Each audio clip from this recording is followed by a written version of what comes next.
रौनक, रफ्तार और रंगीनी के शहर मुंबई की एक पहचान और है। शहर के बीच बसी ये बस्ती धारावी, ये एशिया के सबसे बड़े स्लम्स में से एक है। मुश्किलात और मुफलिसी की तस्वीर नजर आता ये इलाका दरअसल लाखों लोगों का पेट पालता है। धारावी की खासियत है कि यहाँ के चप्पे चप्पे पर कमाई का कोई जरिया मौजूद है, फिर चाहे वो जरिया कबाड़ ही क्यों ना हो। कबाड़ में से पैसा आना चाहिए, बस पैसा आ रहा है तो अच्छी बात है ना, उससे इतना घर चल रहा है, बच्चे पढ़ाई कर रहे हैं, एक बच्चा डॉक्टर है, एक बी फार्मा जो है उसका हो गया, एम फार्मा कर रहा है। मुंबई शहर हर रोज तकरीबन 9,000 मीट्रिक टन कूड़ा कबाड़ पैदा करता है। इसके 80% हिस्से के पहले स्टेज का सेग्रीगेशन और रिसाइकलिंग धारावी में होती है। यहाँ चल रही तकरीबन 15,000 रिसाइकलिंग यूनिट्स में कागज की रद्दी से लेकर प्लास्टिक, मेटल, इलेक्ट्रॉनिक और ई वेस्ट तक सब कुछ आता है।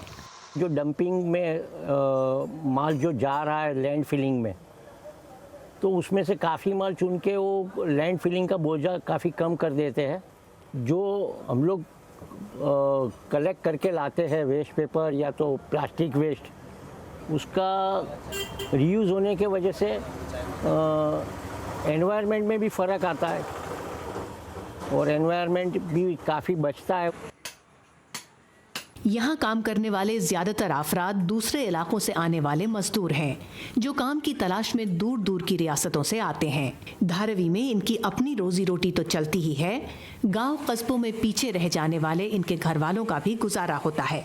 7-8 साल से कर रहे, कमा के मकान बनाया, माँ बाप को सबको खुश रखा है। 2-4 महीने एक साथ में पैसा जमा हो जाए, गाँव में 100-200 कमाते जमा नहीं होते हैं। दिन रात दौड़ते भागते इस शहर को याद भी नहीं रहता होगा कि उसकी रौनक और चकाचौंध बनाए रखने के लिए न जाने कितने लोग धारावी की स्याह गलियों में गुम रहते हैं।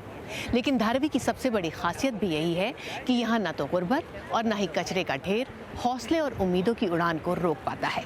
ऋतुल जोशी, उर्दू VOA, मुंबई।